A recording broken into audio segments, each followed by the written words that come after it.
Hello, नमस्ते, प्रणाम, सलाम। ऑटेक इजी पर एक बार फिर से आप लोगों का स्वागत है।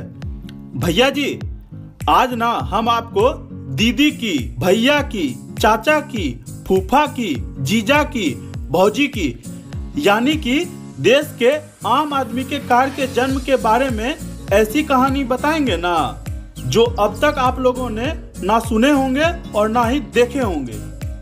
जी, आज हम बात करेंगे मारुति की, जिसने बाद में सुजुकी के साथ मिलकर ऐसी जोड़ी बनाई कि इसके आगे जय वीरू भी फेल हो गए। देश में मारुति के जन्म की कहानी इतनी दिलचस्प है ना भैया जी कि मम्मी कसम बता रहे हैं, जानकर आपका सीना 56 इंच, अरे वो मोदी जी वाला नहीं, चौड़ा हो जाएगा।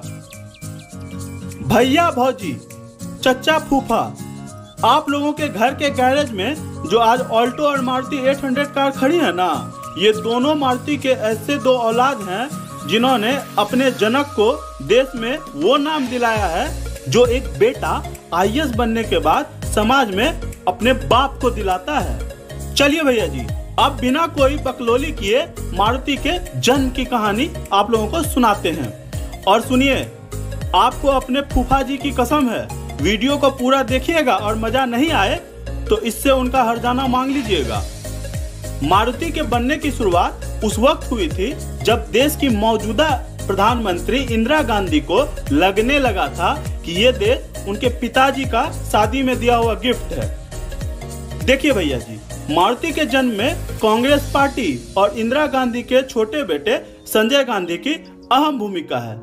भले वो पूरी तरह फेल हुआ था, लेकिन कार की पहली तस्वीर उन्होंने ही कागज पर उकेरी थी। चलिए, आपको आज थोड़ा अपने शब्द बाण से टाइम मशीन के जरिए इतिहास की यात्रा कराते हैं। तो देखिए भैया जी, मारुति के पैदा होने की कहानी की शुरुआत ना साल 1972 में होती है। प्रधानमंत्री इंदिरा गांधी के बड़े बेटे राजीव गांधी जहां अपनी फ्लाइंग में बिजी थे, वहीं उनके छोटे भाई और मौजूदा बीजेपी सांसद वरुण गांधी के पप्पा यानी कि संजय गांधी मारुति कार बनाने की अपने असफल कोशिश में हर जोड़ तोड़ के साथ लगे हुए थे। दरअसल उन्हें बड़ा कारोबारी बनने की सनक सवार थी और वो एक झटके में किसी कार कंपनी के मालिक बन जाना चाहते थे। इसलिए उन्होंने एक कंपनी बनाई और भैया जी नाम रख दिया मारुति।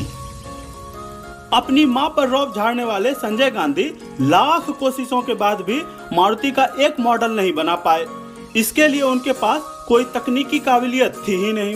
लेकिन भैया जी, वो कहते हैं ना, सैया भइल कोतवाल तो अब डर काहे का। सो माँ प्रधानमंत्री थी तो सभी नियम कायदों को चूल्हे में डालकर उनको परमिशन मिल गई। और कमाल की बात देखिए, सरकार ने 50,000 कारों के निर्माण का ठेका भी बेटे संजय गांधी को दे दिया। अब ठेका तो माँ के प्रभाव से मिल गया, लेकिन भैया जी, गाड़ी बनाने के लिए ना इंजीनियर वाला ब्रेन भी तो चाहिए था, जो संजय गांधी के पास बिल्कुल नहीं था, क्योंकि वो राजनीति के गोद में पलकर जवान हुए थे।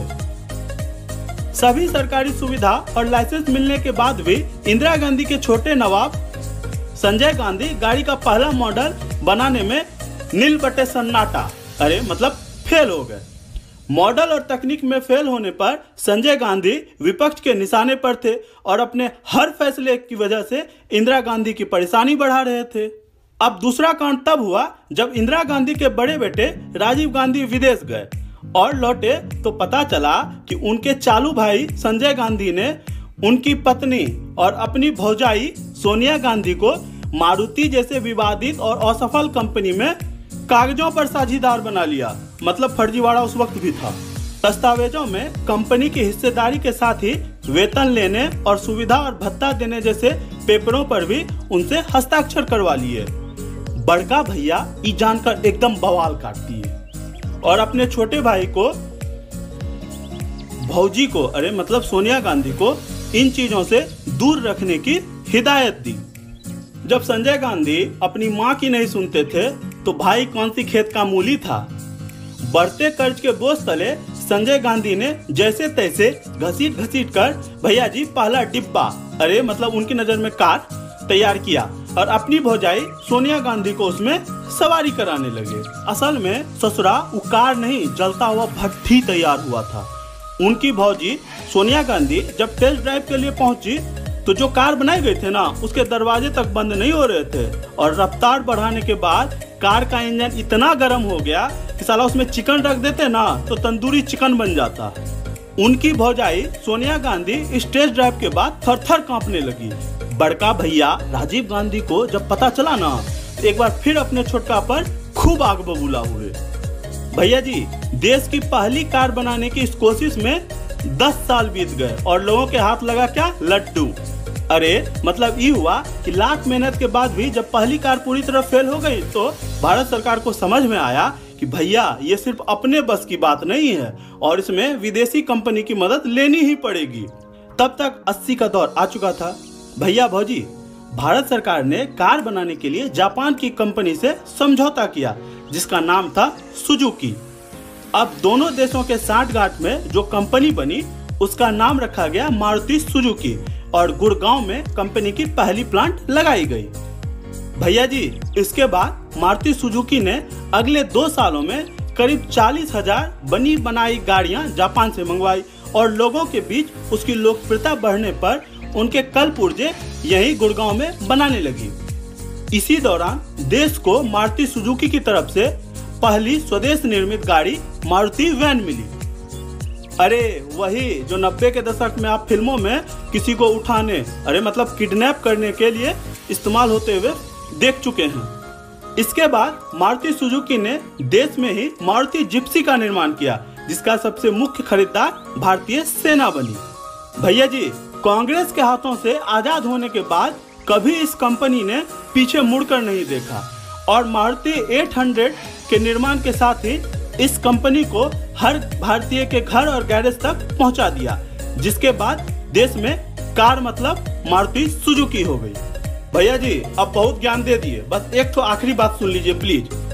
आज भी ना भारत के कार बाजार में 53% हिस्सेदारी मारुति सुजुकी की ही है और देश का हर तीसरा आदमी ना मारुति की ही गाड़ी खरीदता है। आज की कथा संपन्न हुई। जय हिंद। तो ये वीडियो आपको कैसा लगा हमें लाइक, कमेंट, शेयर करके बताइए और अगर पसंद आया तो हमारे चैनल को सब्सक्राइब कीजिए ताकि जब भी ऐसा अगला मजेदार वीडियो आए सबसे पहले ठीक समझे हैं आपका घंटा बज जाए।